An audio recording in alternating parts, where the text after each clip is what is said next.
Asante kwa nafasi. Jina langu ni Rajabu Msangi, natoka UFM Radio, na maswali mawili kwa Mheshimiwa Waziri.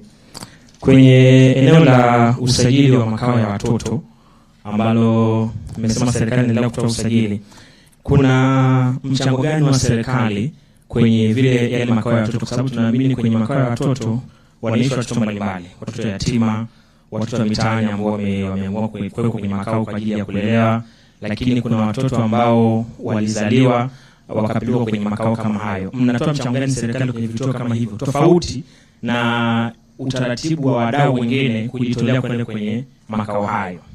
Swali langu la pili ni katika kipindi cha serikali ya awamu ya 6, awamu ya kwanza ilipopita, kumekuwa na matukio mengi ya ukatili yakiripotiwa. Watoto wanafanywa ukatili wazazi wao, lakini mke kamuua mume, mume kamuua mke na vitu kama hivyo.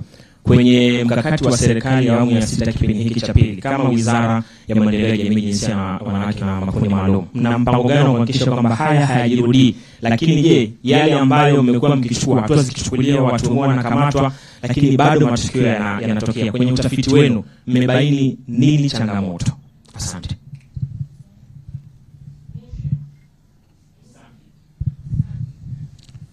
Asante. Kwa jina naitwa John Bukuku kutoka fushangu.blog.co.tz. Nilikuwa na maswali mawili. Lakini kabla ya maswali yangu mawili, kwanza nikupongeze Mheshimiwa Waziri. Kuna message yako moja nilisoma ukimjibu mtu ilinichekesha na kufurahisha. Nikasema kweli unafanya kazi. Alikuwa anasema kwamba amemsomesha mtu alafu baadaye akamkataa, ukamwambia umekosea masharti.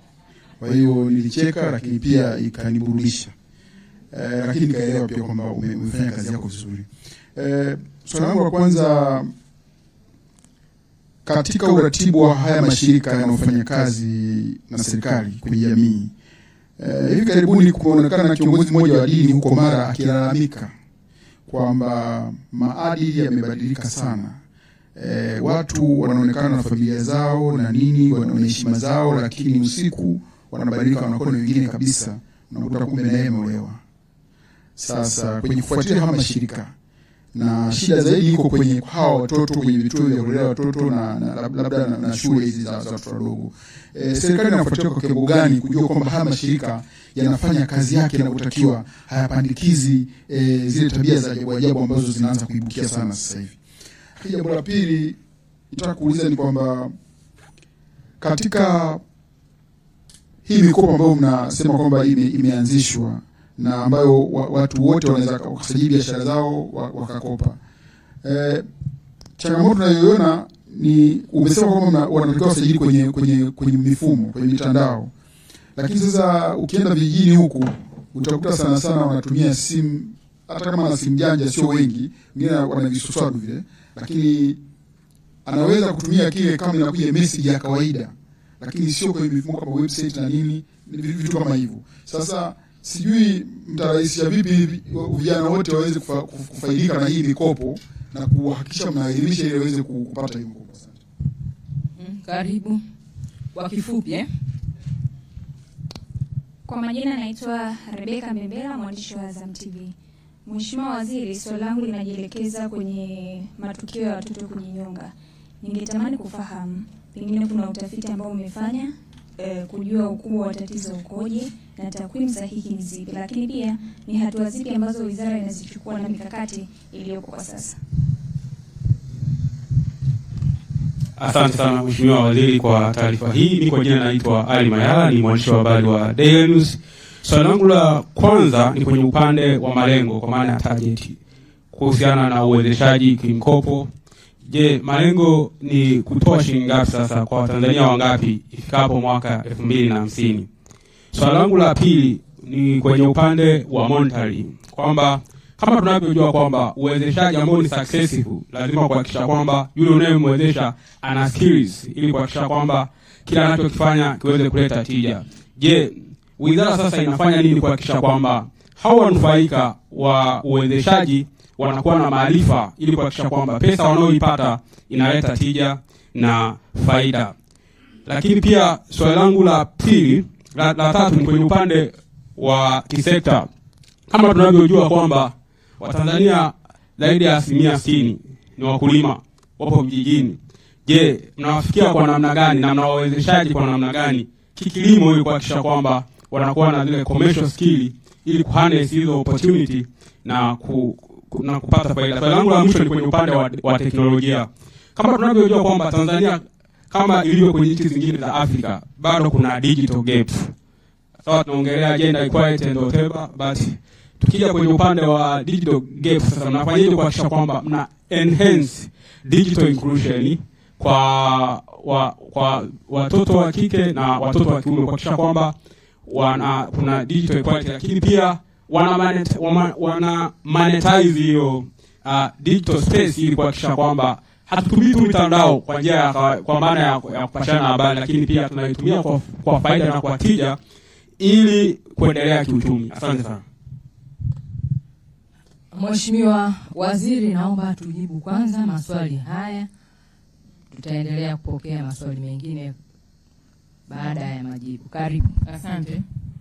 Kutoka kwa Msangi ameulizia kuhusu usajili wa makao ya watoto, tuna mchango gani na matukio mengi ya ukatili kuna mpango gani kuwa hayajirudii? Mkurugenzi, anaweza kaanza mtaala mwafu nikamalizia? Naomba ujibu yale unayoyajibu alafu mwisho atakuja kumalizia. Aha. Karibu. Naomba niseme kuhusu usajili wa makao ya watoto nchini na mchango wao. Kwanza niseme kwamba utendaji wa serikali yetu ni shirikishi, na ushirikishi huo una aina nyingi. Sio tu kwamba tukishirikiana mimi lazima labda nikupe fedha ndio uone kwamba nimekuwezesha. Tuna mambo mengi ambayo tunayafanya pamoja na tunaandaa miongozo inayompa nafuu yule mtu anayekuja kushirikiana nasi kufanya shughuli hiyo ili asiwe na mzigo mkubwa zaidi. Unaweza ukawa ushirikiano na uwezeshaji ni kwa njia ya mafunzo, semina mbalimbali tunazowapa.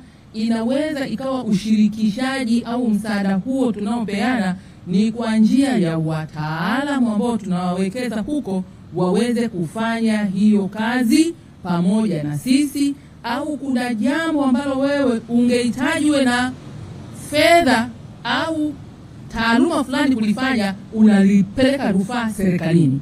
Kwa hiyo niseme kwamba hatujafikia ile hatua kwamba moja kwa moja tunapeleka fedha kwenye maeneo yote, lakini tunazipeleka kwa namna nyingine ili kupunguza makali ya mtoa huduma yule kuifanya hilo kazi. Ataieleza zaidi katibu mkuu kupitia mtaalamu wake. Lakini matukio mengi ya ukatili kuna mpango gani kuwa hayajirudii? Mpango tulionao ni sisi na jamii tushirikiane, matukio haya ya ukatili yasijirudie. Mengi yanatokana na migogoro ya kiuchumi. Ili kuweza kulifanyia kazi swala la kiuchumi lisiwe kisababishi, tuna program za uwezeshaji wananchi kiuchumi, achilia mbali wanawake, vijana na wenye ulemavu. Changamoto iliyopo sasa ni Watanzania wangapi tunasikilizana katika kufikia huo uwezeshaji.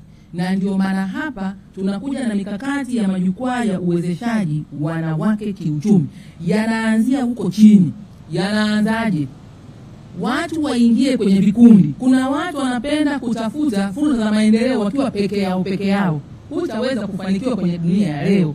Tunataka watu wakae kwenye vikundi. Kwenye vikundi wakikaa, watu wanaanza tu nikifika pale kwenye vikundi tayari napata hela.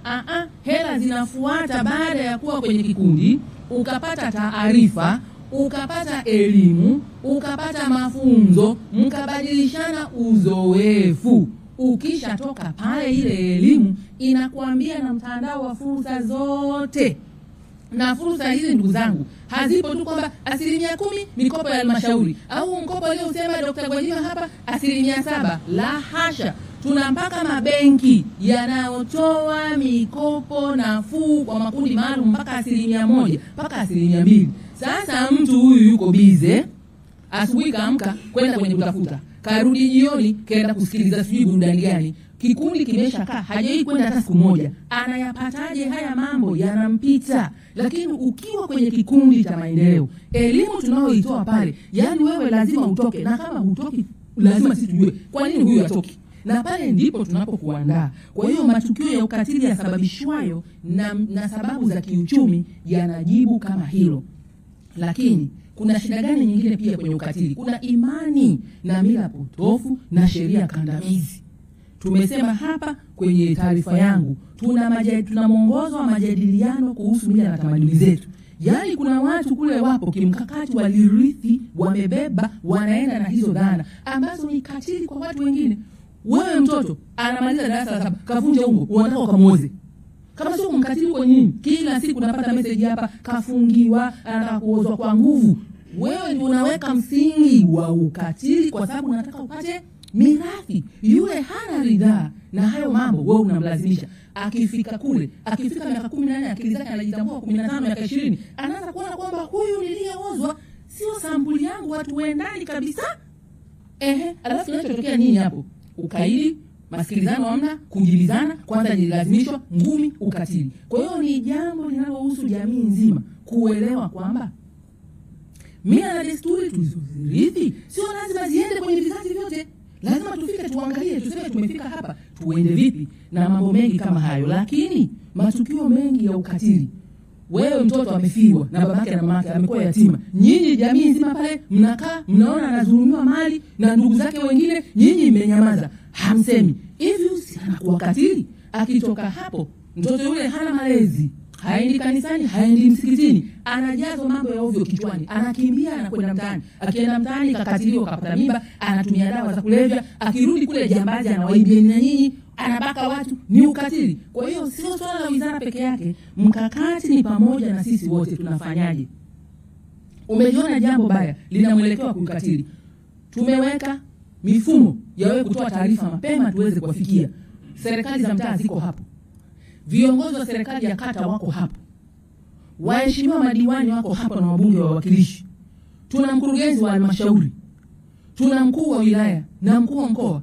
Tuna namba zimetangazwa, zote zinapokea, hata simu ndogo hizi, nasema simu hizi zisio janja. Unatuma message ili sisi mara moja tuwasiliane kidigitali, tumfikie ule mtu katili. Watu wanakaa wanatazama, mimi sitaki kusema nitaonekanaje huyu, mimi si nitafanywaje, mimi bwana mambo sitaki. Mwishowe ukatili umetokea. Tunaanza sasa kuwasiliana na kusambaza matukio. Tusambaze taarifa za dalili za kutokea kwa ukatili kwenye maeneo tulipo. Kupitia ngazi hizo tutaweza kudhibiti. Kwa hiyo mkakati ni mpana kuliko wa serikali au wizara peke yake. John Buhuku Fulshangwe, uratibu wa mashirika yasiyo ya kiserikali, maadili yamebadilika. Usiku mwanamke, mchana mwanaume. Mchana mwanaume, usiku mwanamke. Imeeleweka. Tuna mkakati gani wa ufuatiliaji? Mikakati ni pamoja na jamii yote. Tumetengeneza mwongozo wa kufuatilia mashirika yasiyo ya kiserikali, ambapo mpaka kule kwenye kata, kwenye serikali ya mitaa tuna wataalamu. Kama afisa maendeleo ya jamii hayupo, yupo kwenye ngazi ya kata. Kama hayupo, yuko ngazi ya halmashauri. Tuna vikao vya serikali za mitaa, vinatakiwa kuzungumza hiyo changamoto hapo. Kwanza iingie kwenye ajenda, iwe ni ajenda ya serikali, sio ajenda ya waziri wa maendeleo ya jamii wala wizara ya maendeleo ya jamii. Unakuta wamekaa mwaka mzima, hiyo sio ajenda. Kila mtu anaona mtoto wangu nikimtaja hapa ni mwanangu, anakumbatia yeye, anakumbatia yeye. Anajua kwamba mwanae usiku ni mwanaume, mchana mwanamke na kinyume chake, lakini hataki kuyasema hayo. Lakini mtoto huyo akiumwa malaria, anakwenda kusema mwanangu ana malaria, anatibiwa. Hilo ni tatizo ambalo inabidi tuliseme, lijulikane na tulikatae. Tusilikatalie huku ngazi ya wizara na ngazi ya bunge, tukatae kuanzia ngazi ya familia, ili ile iwe ni ajenda ya kumfanyia counseling yule mtu. Lakini kwenye kata kuna WDC, ni baraza la maendeleo la waheshimiwa madiwani, na mheshimiwa diwani mwenye jimbo ndio mwenyekiti pale. Wanakuja wataalamu wote na hizo NGO zote. Tumetoa maelekezo, lazima pale sasa mambo haya yaibuliwe, yasemwe na afisa maendeleo ya jamii na afisa ustawi wa jamii na afisa utamaduni. Yuko mtaalamu wa tamaduni zetu, yuko wizara hii ambayo tuko hapa kwa msemaji mkuu wa serikali, wizara ya habari, utamaduni, sanaa na michezo. Wale wapewe kazi sasa ya kuzungumza kuhusu mila na tamaduni zetu kwenye vikao hivi vya WDC. WDC ikishapitisha agenda pale na wanasheria wetu wako pale, kwa sababu kuna mambo ni kinyume na sheria, inabebwa ile agenda sasa inapelekwa kwenye kwa mkurugenzi wa halmashauri kwamba WDC zetu kwenye kata zimezungumza haya. Mkurugenzi anawataka sasa wataalamu wake watoe majibu kama ni mikakati ya elimu, miongozo ipo. Waweke mikakati ya elimu. Kisha wanakwenda kwenye kamati za baraza la madiwani. Kuna kamati ya maendeleo ya jamii pia iko huko. Wanayazungumza, wanaweka msimamo wa halmashauri. Kama ni kuongeza elimu, kuongeza mikutano, kuongeza semina, kuongeza washa na vitu kama hivyo. Kama kuna NGO ambayo inachochea mambo kinyume na maadili inakuwa imeshadakwa hapo, tayari sasa inaingizwa kwenye mfumo wa uwajibikaji. Na bahati nzuri nguvu za kusajili na kufuta usajili tumezipeleka huko kwa halmashauri. Baada ya hapo wanakwenda kwenye full council. Full council ni baraza la madiwani. Wakiweka azimio lao kwamba hii NGO inatusumbua, imethibitika, imeundiwa ufuatiliaji, inafutwa.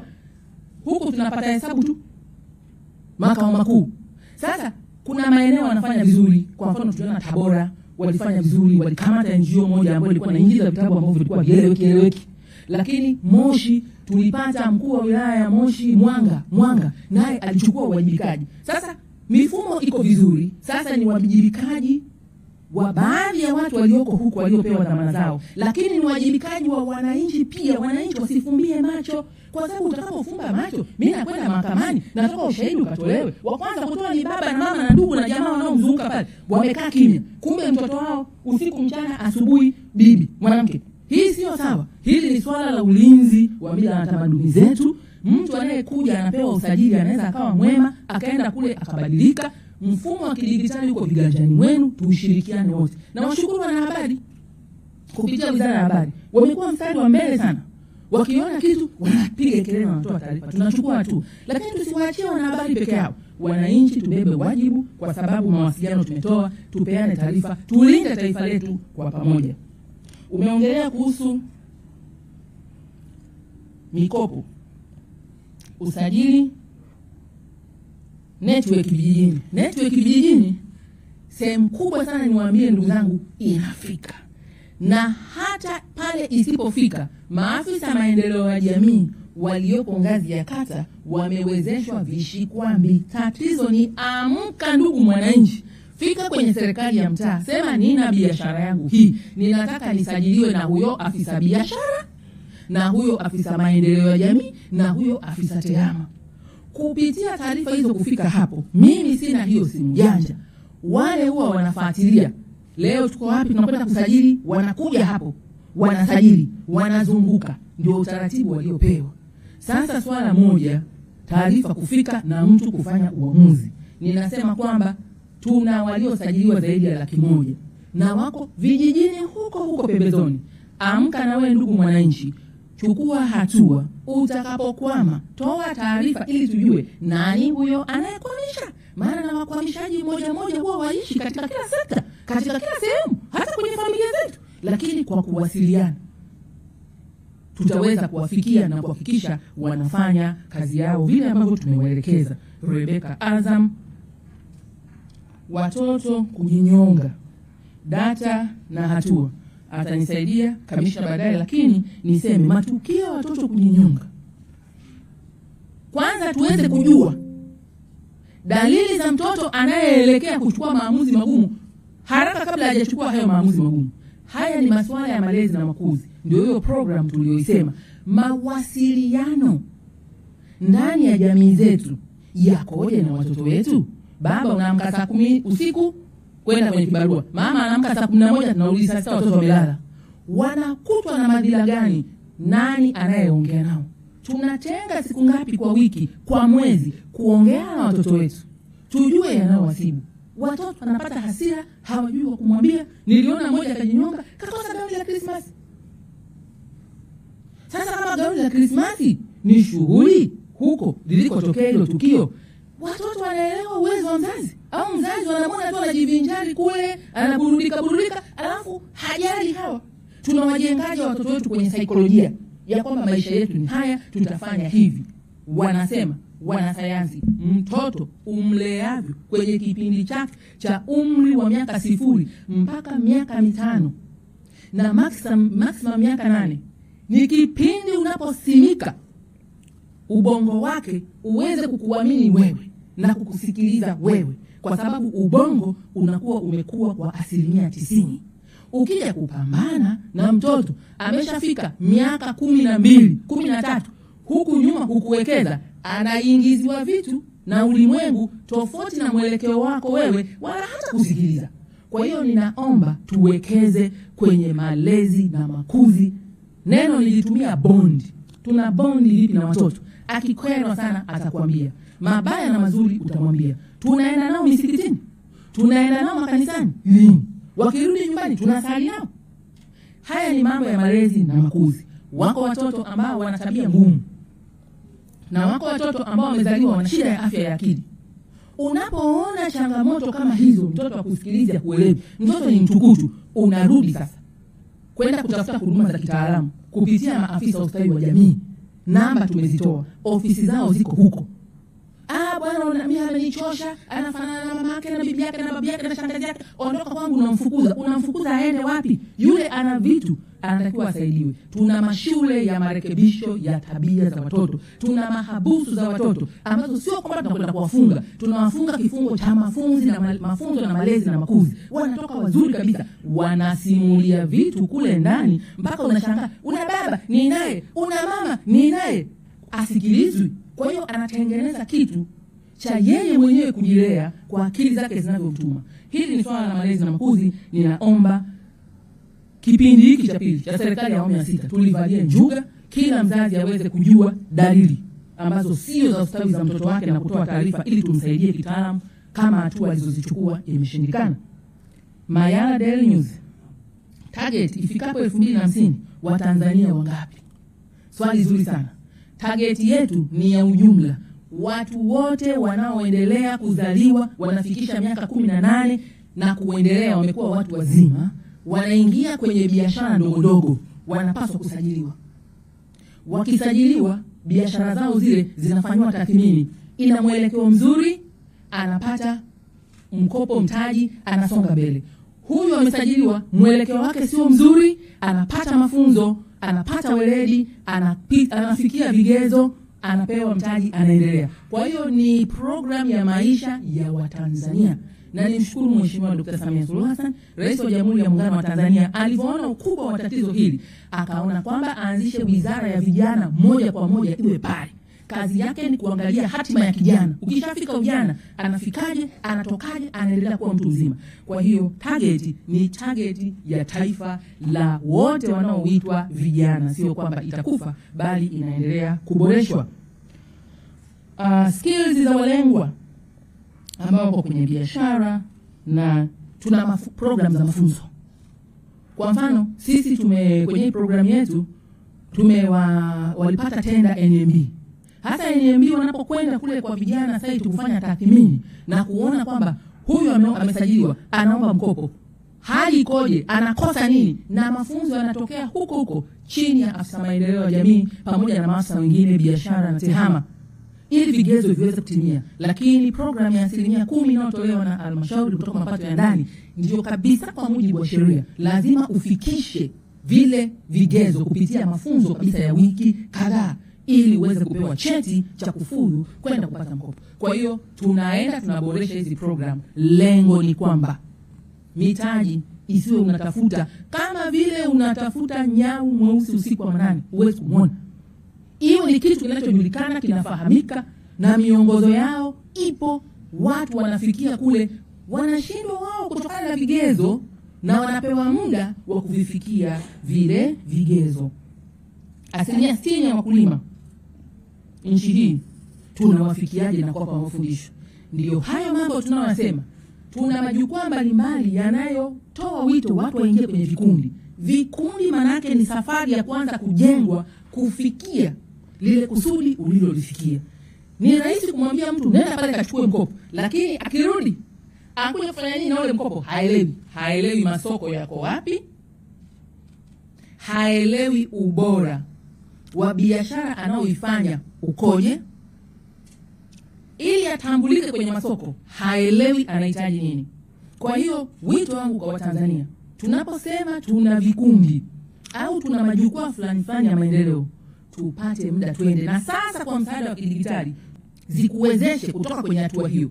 Unapokwama kwenye hatua hiyo, tunataka bahari ya mtandao wa mawasiliano uwe unayo, utuambie umekwama wapi. Na ndio maana mimi kwenye Instagram yangu hapa na mitandao ya kijamii, mtu anakuja na story ndefu, anambia sitaki story, wewe niambie ulikuwa wapi, umeishia wapi, mimi nianzie ulipoishia. Wote wanakimbia. Sasa nabaki na story, sina ule uhalisia. Kwa sababu ukitupa ule uhalisia, sisi tumeunganishwa na watu wote huko chini. Naomba faili la huyu alikuja lini. Kwa hiyo wananchi, na waomba sana tuje kwenye majukwaa ya elimu, tupate elimu, ikiwemo hawa ndugu zetu wakulima. Tuna BBT zinafanya kazi kule, lakini tuna majukwaa mbali ya vikundi vya kilimo kule. Na lengo ni nini? Wakiwa kwenye hayo vikundi vyao wakapata hizo taarifa, unaweza utakajua kwamba vikundi 20 30 vinaweza kuunga SACCOS. Lakini benki gani ya kilimo ipo, ina fursa gani, wanakuwa wanajua. Mwisho wa siku ile benki inakuja kukaa nao, sasa yanaanza yale mafunzo ya kiufundi. Sasa tuna watu wengi wako nje ya mfumo, hata wa kuwafikia tu hawako vikundi. Hasa unafikia Tanzania moja utaweza. Ndugu wa Tanzania, Dr. Samia Suluhu Hassan, Rais wa Jamhuri ya Muungano wa Tanzania, angependa kwamba tuwe kwenye zile forums ambazo ni rahisi kuwafikishia elimu, ili ukishapata elimu tunapanga mikakati ya kwenda mbele pamoja. Na hili kwa wizara hii inayoisimamia tunalifanya vema kwenye jukwaa la uwezeshaji wanawake kiuchumi. Teknolojia, digital gap, digital inclusion, government enhance, tunafanyaje? Utakumbuka kwenye sekta ya elimu tuna zile shule za kisayansi, za masomo ya sayansi STEM, zinajengwa na nyingine zimekamilika kwenye mikoa yote 26. Lengo ni kuhakikisha kwamba watoto wa kike wanachukua masomo ya sayansi, na huko ndio wanakutana na mbinu hizi za ulimwengu wa kidigitali, katika kuwatoa kwenye fikra za kale kuja kwenye fikra mpya za kufikia ulimwengu huu wa kidigitali. Lakini wananchi kama wananchi wengine ambao sio sasa wanafunzi sasa hivi, haya majukwaa haya tunayoyaanzisha ya uwezeshaji wanawake kiuchumi, moja wapo ya component ni hayo masuala ya kidigitali. Tulikuwa na majumba ya maendeleo hapo zamani za kale, majumba ya maendeleo ya wanawake, maeneo kabisa makubwa, lakini kadri tulivyokwenda yalipoteza matumizi yake. Tunakwenda kuyarudisha ili pale iwe ni center za mafunzo kwa wale wanawake wote wanaotaka kujifunza ujasiriamali. Kwamba uwezo kama mjasiriamali hata hujui tu nchi jirani pale viazi unavyovilima vinachukuliwa kwa kilo ngapi, lazima waingie huko. Kwa hiyo program moja wapo tutakayoifanya kwenye wizara hiyo ni hii, majukwaa ya uwezeshaji wanawake kiuchumi ndio, lakini yanawezeshwa nini? Ni pamoja na digital element, waweze kujua kwamba kwenye jukwaa pale nikienda kwenye ile center kuna kompyuta kabisa pale ipo. Nikitaka kuangalia mahindi nayo yalima nchi jirani yanauzwaje, niingie kwenye mtandao wa wizara gani, niunganishwe, au mimi mwenyewe moja kwa moja niunganishwe, niyajue yale masoko. Kwa hiyo tutakuwa na maafisa biashara wako pale, maafisa kilimo, maafisa mifugo, maafisa wote madini kwenye hili jukwaa, kwa sababu ni agenda sector. Kwa kufanya hivyo tutakuwa tumewakomboa wanawake, sio tu wenye kupata taarifa, na wao wenyewe kujipatia taarifa nyakati zote za mienendo ya biashara yao. Jamhuri ya Muungano wa Tanzania, kazawa, kasi zaidi, karibu zaidi na wananchi. Makofi tafadhali. Kuna maswali au nimemaliza? Nimeupiga mwingi sijaupiga? Kuna mtu aongeze hapo atakuja kuharibu? Aongeze. Kazi na utu.